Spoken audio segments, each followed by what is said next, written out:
Hello, hockey fans from around the Nicola Valley. Welcome to the show where you can stay up to date on everything Merritt Centennials. Talking Sense, I'm your host and play-by-play broadcaster for the Merritt Centennials, Jared Thomas. Talking Sense is brought to you by DCS Auto, the automotive shop that can talk your vehicle's language. Bring your car into Sean and Heidi on Louder Street behind Cal Tire or call 378-2929. In the final week of the season, the Sense were looking to do the unthinkable. Catch the West Kelowna Warriors for the 5th seed in the Interior Division. Standing in their way were matchups against the Trail Smoke Eaters, a makeup game against the Salmon Arm Silverbacks, a matchup against the Warriors in the Sense home finale, and the regular season closer against the Langley Rivermen. The Sense would need to win out to do that. And the Sense offense was looking to extend their season-best unbeaten streak to 5 games against the Trail Smoke Eaters on Tuesday night, and that's where we'll start. The Sense power play also starting to heat up in their unbeaten streak, and they hit pay dirt early. Wicks back to the line for Buckley, inside for Court, backhander, Schneider, he'll score! That goal coming 8:22 into the first period on the Sense first power play opportunity. Christian Sabin would tally a goal that was called on again, off again, on again, before the Sense would add another on the power play. Bell back to Wicks at the right point. His shot, save! So another rebound, he'll score! That would be how the first period would end. 3-0 for the Merritt Centennials. Sense would add a fourth early in the second. Power play, a bit of the story in this one. 3 power play goals on 7 opportunities for the Merritt Centennials, making the Trail Smoke Eaters pay. But in the third period, the Smoke Eaters started to mount the comeback trail, got things a little scary. And Smoke Eaters score right off the opening draw. 15 seconds into the third. That goal would make it 6-2 early in the third period. Trail would come as close as 6-4 before Ashton Stonkey iced the game with a nifty move. Backdoor play fed by Nick Wicks. Sense take it by a 7-4 final would set up a Thursday night matchup, the makeup game against the Salmon Arm Silverbacks, where the Sense were looking to gain sole possession of that 6th seed in the Interior Division, needed to overcome the Silverbacks to do it, and early on, it was the Silverbacks with a bit of an iffy play. Mostat lays a hit on Buckley, and he looks to be hurt in the corner.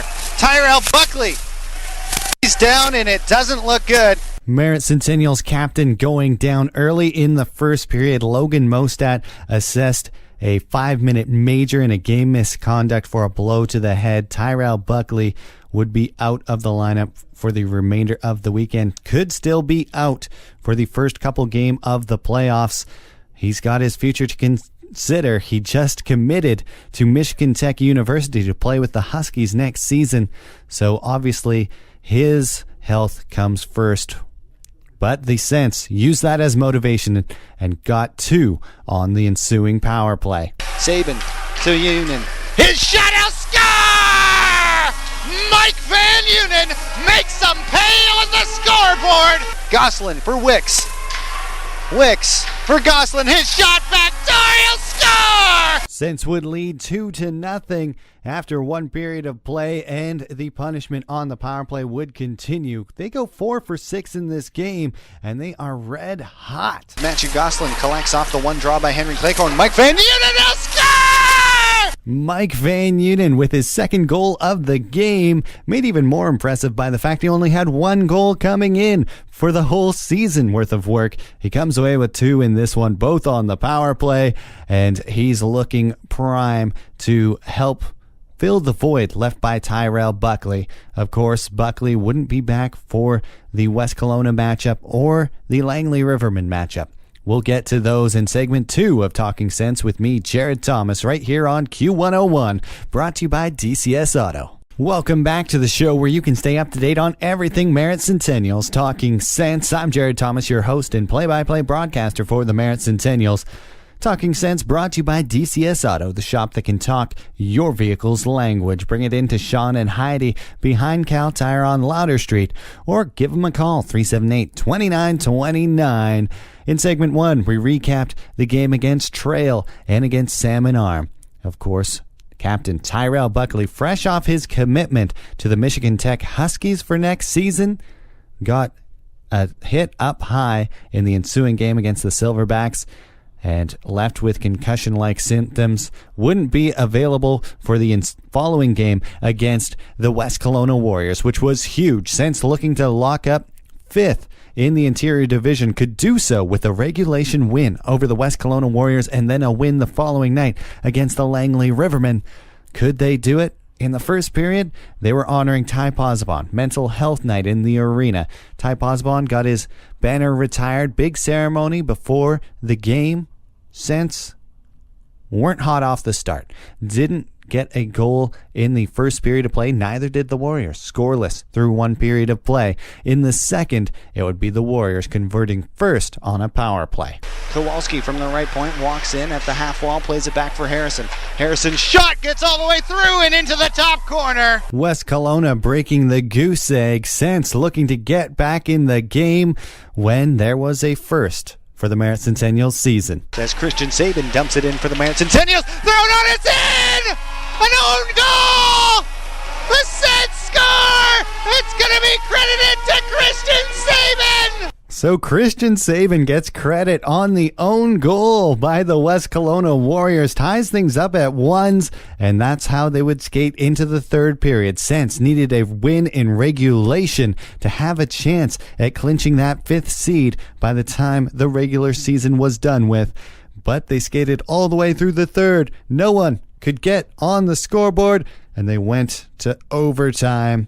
And that was a mini win for the West Kelowna Warriors, as all they needed to do was get to overtime, salvage a point, and that put them out of reach of the Merritt Centennials.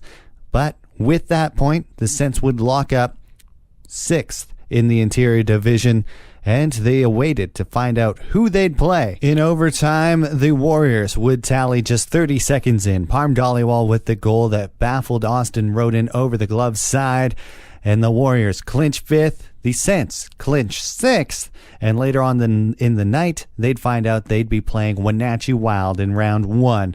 So with everything decided, it led to a Saturday night game against the Langley Rivermen, where there wasn't much to play for the Sens, and the game kind of reflected that. They weren't able to score throughout, and the Rivermen got a couple on the power play.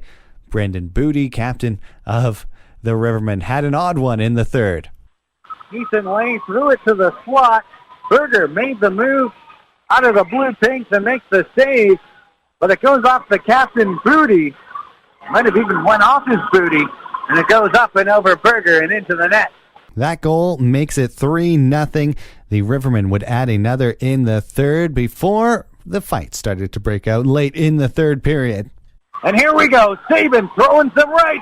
He's punishing Capstick with the right.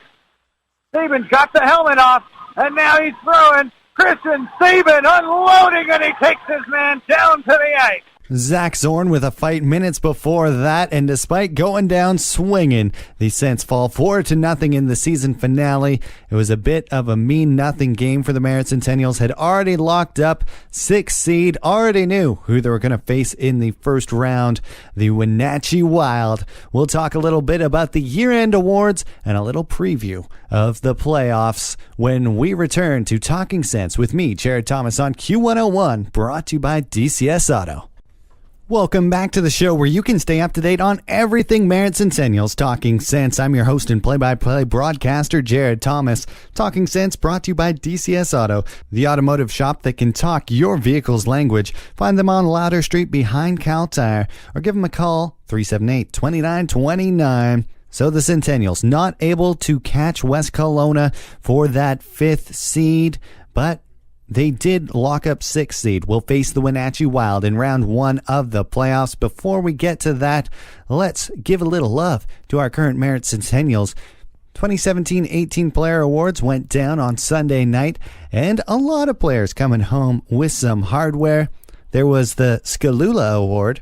For his commitment to that program, Zach Zorn got the Skalula Award. And then there was the Volunteer Excellence Award. Centennials do a lot of stuff in the community, whether it's reading to kids in their schools or taking part in skills programs for Merritt Minor Hockey. 2 players that never had to be asked twice to join in, Matthias Dalmonte, Matt Copproot. They split the Volunteer Excellence Award. The Fan Favorite Award, which was voted on by the community, by fans, went to none other than first-year Centennial Joey Berkopek. Joey Berkopek finished 15th on the team in scoring with 5 goals and 11 assists. Next up was the Most Improved Player of the Year award, and that one went to Mike Van Unen, who scored 3 goals on the season, but 2 of those came in the same game. And head coach Joe Martin made a little joke about him being 9th in scoring on the power play. But, of course, both those goals coming against the Salmon Arm Silverbacks.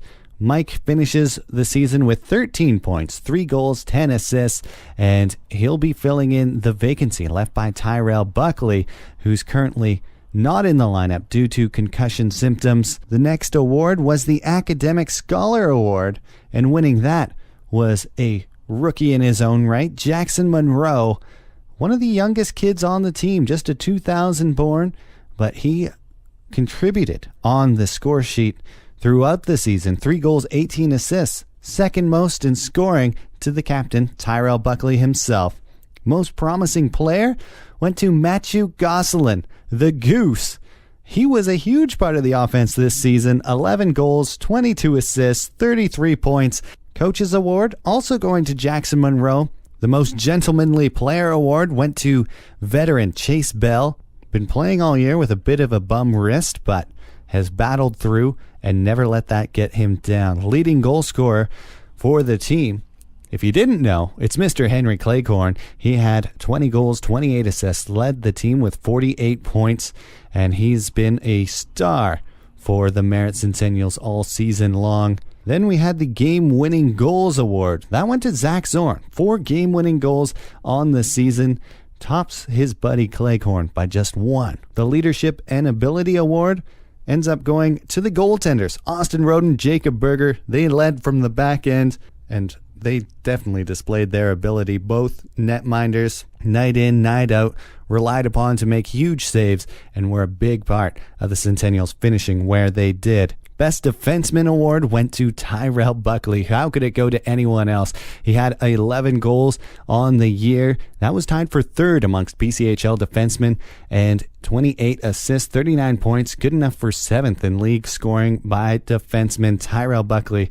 Bar none, the best defenseman on the team, used in all situations, was huge throughout the season, and they'll miss him for possibly the first couple games of the playoffs. Hopefully Tyrell Buckley is able to return in the playoff stretch in round 1 for the Merritt Centennials. Unsung Hero of the Year award going to Zach Zorn. Not really that unsung when you consider he has 42 points for 3rd on the team. Most Valuable Player of the Year also went to the captain, Tyrell Buckley, as I mentioned earlier. Just used in all situations. Then the Joe Tennant Award, which is arguably the biggest award on the night, at least in size it was. Nick Wicks for Most Dedicated Player. Also finished 2nd on the team in points with 46, 12 goals, 34 assists. Also the plus-minus winner.